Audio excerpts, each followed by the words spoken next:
Nag-iilusyon kang papatulang ka niya? Hindi ka ba tumitingin sa salamin? Hindi ka ba nandidiri sa itsura mo? Mahiya ka naman. Ano? May aamin ba sa inyo? Who will have the guts to tell me what happened a while ago? Salita kayo. Sabi ko sa inyo. Talagang matakot sila. Dahil muntik na mawala sa atin ang isang napaka-importante at napakalaking account! Kasi sigurado ako, hiyang-hiya si Fredo sa ginawa mo sa kanya. Kinasuso ka naman kanya. Sukang-suka siya sa'yo! Mayos ka na dito! Huwag ka nang nakita ulit, ha? Naintindihan mo ba ako? Hoy! Naintindihan mo ba ako? Layas! Layas! Guard! Huwag mo yung papapasukin ulit, ha? Ano pinatay-tay mo dyan? Layas! Wala pa rin aamin? Ha? Walang magsasalita sa inyo. Ha? Lahat kayo sisisantahin ko. Intindihan nyo? Ano?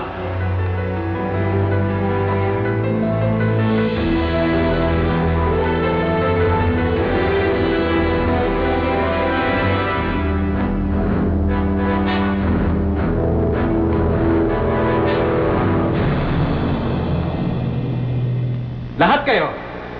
Lahat kayo! You're fired! Ha? Dito! Walang babalik dito hanggat hindi nyo sinasabi sa akin kung sino may kagagawa niyan! Walang kwenta! Easy lang. Easy lang. Nakita mo ba yung ginawa sa akin kanina? Magmukha akong tanga!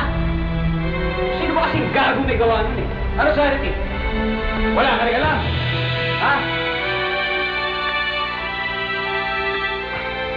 Si Isabel? Maling-mali ba yung ginawa ko?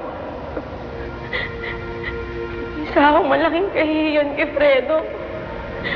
Pero hindi ko maintindihan kung bakit. Sinabi ko naman kasi sa'yo, huwag ka nang lumapit sa kanya. Eh, ang kulit mo rin eh. Tika mo ang nangyari sa'yo, sinaktan ka pa ng girlfriend niya mata pobre. Hindi niya alam kung ano pinagpalit ko para sa kanya. Hindi niya alam kung ano sinakripisyo ko, makasakta ko lang siya. Lahat ng mahal ko sa buhay, tinalikuran ko.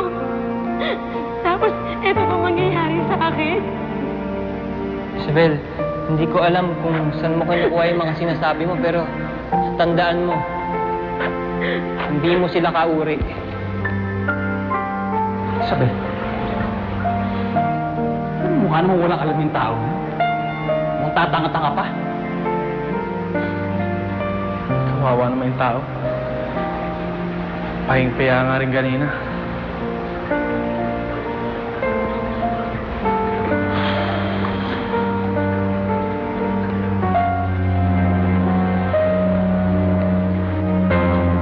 Akala ko mabait siya. Pero bakit nagbago siya? Dahil ba sa itsura ko?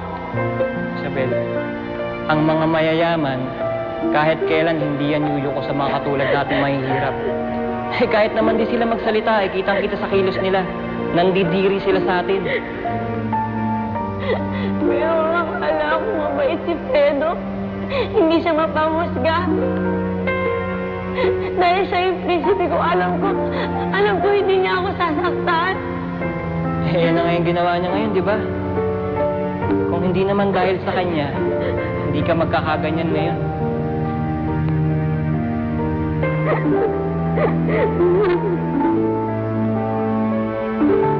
Isabel, tama na yan. Masok na tayo sa loob. Sige na, halika na. Masok mo sa sarili mo, baka makita ka ni nanay. Yung luha mo.